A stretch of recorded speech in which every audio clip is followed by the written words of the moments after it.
इस स्टोन्स को मैंने आउटसाइड रखा था यहाँ पे नॉर्मल एम्बिएंट टेम्परेचर में शैडो में, लेकिन ये यस्टरडे इवनिंग मैंने रखा था इनको 6-7 PM और टुडे मॉर्निंग ऑलमोस्ट आफ्टर 12 और 15 आवर के बाद ये बिल्कुल भी ड्राई नहीं हुए, इसलिए मुझे इनको सनलाइट में रखना पड़ा। तो अब ये जिस साइड से ड्राई हो रहा है इसको मैं रोटेट करके इस तरह रख रहा हूँ ऑपोजिट, ताकि 100% आउटसाइड से ड्राई हो जाए, क्योंकि मैंने इनको ज्वाइंट करना है। उसके लिए मैंने जो सुपर ग्लू इनको लगानी है, अगर ये वेट होंगे तो ये प्रॉपर ज्वाइंट नहीं होंगे, वो सुपर ग्लू वाटर के ऊपर फिर एक्शन नहीं करेगी और उसको जोड़ेगी नहीं। तो एग्जैक्ट उतना बनाने की कोशिश की है जिस तरह ये रखा जाएगा टैंक में। और अब अगर मैं इसको एक को पीस को ऊपर से उठाऊं तो इस तरह मैं इसको ओपन कर सकता हूं ऐसे। ये जो एज पर सिचुएशन जैसे मुझे स्टोन को ज्वाइंट करना पड़ा मैंने उनको जोड़ लिया, ताकि मुझे रखने में आसानी होगी। जब मैं इसको टैंक में रखूंगा फिर प्रॉब्लम ज्यादा नहीं होगा। ये इधर आ जाएगा, यहाँ पे सेम इन दोनों को ज्वाइंट किया है, इसको ओपन यहाँ रख देंगे, उसके बाद इसको यहाँ पे रखेंगे, उसके बाद इसको रखेंगे, उसके बाद इसको रखेंगे। ये एज पर सिचुएशन मुझे जो स्टोन बेस्ट लगा जिस लोकेशन पे उस तरह मैंने उसको ज्वाइंट कर दिया। इसको ये 3 इस तरह ज्वाइंट किए हैं और ये लास्ट ये इधर आएगा इस तरह। और अब ये जो स्ट्रक्चर है ये वो स्ट्रक्चर है जो मुझे कंप्लीट जोड़ना पड़ा। ये बेस भी इसको कह सकते हैं, और जो ज्यादा जरूरी थे जिनको मुझे जोड़े बगैर गुजारा नहीं था, इसलिए मैंने इनको ज्वाइंट कर लिया। मैं इस पूरे को उठाऊंगा ऐसे केयरफुली और इसको टैंक में रख दूंगा, और बाकी फिर ये इसके ऊपर रखेंगे। और इस सारे प्रोसेस में जो सबसे इंपॉर्टेंट पॉइंट है, जो आपने ये वूल का पीस लगाना है ये वाला, इसको बिल्कुल राउंड करें 100%। इसको ज्वाइंट करने में एक और जो पॉइंट है, ये वूल का जो पीस आप लेंगे इसको प्रॉपर राउंड करें, ताकि इसका एंड जो है ये बिल्कुल इनसाइड हिडन हो जाए। जैसे अब अगर हम इस पीस को देखें, ये मैंने ज्वाइंट किया है। इस वुडन की इसमें जो वूल का पीस है उसको मैंने मैक्सिमम इस स्क्रू ड्राइवर से प्रेस किया है इसके अंदर, ताकि उसका कोई भी एंड जो है बाहर ना निकले। और प्रेस करने के बाद फिर इसके ऊपर ये सुपर ग्लू डाली है। और अगर फिर भी अगर कोई एंड रहता है एंड में, तो इसको लाइटर के साथ उसको बर्न कर दें। अगर आप बर्न नहीं करेंगे तो वो लास्ट में ज्यादा अगर एंड बाहर निकलता है तो वो बुरा लगेगा। इस साइड से अगर हम देखें बिल्कुल वूल इनसाइड प्रेस हुई है, बिल्कुल भी नजर नहीं आ रही। और इस सारे प्रोसेस में मेरी सुपर ग्लू भी काफी लगी। मैंने ये 20 ग्राम्स की लाया था एक, ये तो फौरन ही खत्म हो गई थी। फिर एक और 20 ग्राम की लाया, वो भी फौरन खत्म हो गई। फिर मुझे आइडिया हुआ कि ये तो काफी ज्यादा ग्लू लगेगी। फिर मैं 50 ग्राम की लाया एक और, वो भी फिनिश हो गई, ये 3 फिनिश हो गई। फिर एक और 50 ग्राम की लाया, ये इसका बॉक्स है 50 ग्राम का, ये भी तकरीबन इतनी यूज हुई है, हाफ रहती है अभी। तो बाकी अब मुझे और जरूरत नहीं पड़ेगी। जो मैंने 10 kg स्टार्ट में साइकिल की थी, ये कंप्लीट वो लग गई है सारी। ये मैंने थोड़ा सा पानी डाउन कर लिया था लेवल, ताकि मुझे रखना आसान हो। अब इसमें पॉइंट यह है कि ये काफी वजनी मुझे लग रहा था, लेकिन जब मैंने इसको जैसे ही पानी में डाला तो ये लाइट वेट हो गया, क्योंकि इसके अंदर अभी एयर ऑब्जॉर्व की हुई है इन स्टोन्स ने। लावा रॉक्स में जो बारीक पोर्स होते हैं उनमें एयर है, उस वजह से ये फ्लोट कर रहा है हल्का हल्का। तो मुझे इजी रहा, नहीं तो ये काफी वजनी होता, फिर रखना भी बहुत प्रॉब्लम होता। अब ये बिल्कुल ठीक रखा गया है।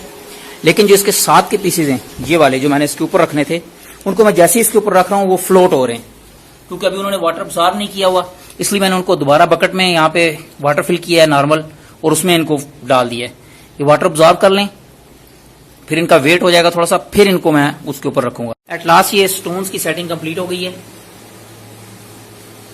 इसमें जो लाइट वेट होने का इशू था वो मुझे बिल्कुल आइडिया नहीं था। जो मैं इसको रेडी कर रहा था, मैंने वहां पे मुझे लग रहा था ये बहुत ज्यादा वेट है, इसलिए मैंने सारे स्टोन्स को ज्वाइंट नहीं किया था। ये मुझे ज्वाइंट कर लेना चाहिए था। अगर मैं ज्वाइंट कर लेता तो इजीली इंसर्ट हो जाते। ये लाइट वेट होने की वजह से जो जैसे मैंने वाटर में रखा ये फ्लोट होने लग गए, और उसकी वजह से मुझे आउटसाइड इसको बकेट में थोड़ी देर रखना पड़ा। और फिर जब मैंने दोबारा रखे तब भी ये फ्लोट ही कर रहे थे, उस वजह से मुझे सेटिंग चेंज करनी पड़ी। जो मैंने सेटिंग वहां पे फाइनल की थी ये वो नहीं है, थोड़ी सी चेंज हो गई। लेकिन मैंने स्टोन रखने थे इसलिए मैंने सेटिंग बेशक चेंज हो जाए, लेकिन स्टोन मैंने कहा लाजमी रखने लावा रॉक। आज है 29 जून 2021। लेट्स सी के क्या रिजल्ट आते हैं। एटलीस्ट 1 मंथ में भी वेट करेंगे। 1 मंथ के बाद इसमें जो बेनिफिशियल बैक्टीरिया ग्रो करने हैं, जो भी चीज होनी है, जो इसने एक्शन करना है, वो 1 मंथ या 3 वीक्स तो एटलीस्ट लगेंगे। तो नेक्स्ट अब मैं वेट करता हूं। है 13 अगस्त 2021 और मैंने टैंक का वाटर चेंज किया था 5 जुलाई को, और नियर अबाउट 40 डेज हो गए ऑलमोस्ट वाटर चेंज नहीं किया मैंने। तो अभी मैंने वाटर का सैंपल लिया है सिरिंज में, तो वाटर क्वालिटी चेक करते हैं, स्पेशली नाइट्रेट लेवल। तो अगर वो ज्यादा इंक्रीज होंगे तो फिर वाटर चेंज करते हैं। Let's see. सबसे पहले मैंने हाई रेंज पीएच चेक की है, इसकी वैल्यू मुझे 8.15 के राउंड लग रही है, 8.2 से लेस है। अमोनिया की वैल्यू 0 ppm क्योंकि फर्स्ट टॉप कलर से मैच हो रहा है डार्क येलो कलर से। नाइट्राइट की वैल्यू भी 0 ppm क्योंकि टॉप फर्स्ट कलर से मैच हो रहा है लाइट ब्लू। नाइट्रेट की वैल्यू आज मुझे 40 ppm के राउंड लग रही है, या मे बी 40 से थोड़ी सी अबव हो। इट मीन्स के ये 40 डेज हुए हैं। 5 जुलाई को मैंने वाटर चेंज किया था और आज है 13 अगस्त। 5 अगस्त को आफ्टर 1 मंथ ये 35 के राउंड थी, इसमें ऑरेंज शेड आ रहा था, और आज ये मुझे रेड से मैच हो रही है, लग रहा है 40 ppm के राउंड। तो अभी मैं वाटर चेंज करता हूँ 40%। अब यहाँ पे जो थोड़ी सी समरी निकलेगी कि मैक्सिमम 1 मंथ से ज्यादा मैं वेट नहीं करूंगा, 30 डेज पे वाटर चेंज करूंगा। और सेकंड पॉइंट यहाँ पे ये है क्योंकि मेरे पास फिशेज ज्यादा हैं, 30 फिशेज में ये 12 kg जो मैंने लावा स्टोन डाले ये वाले, ये थोड़े हैं।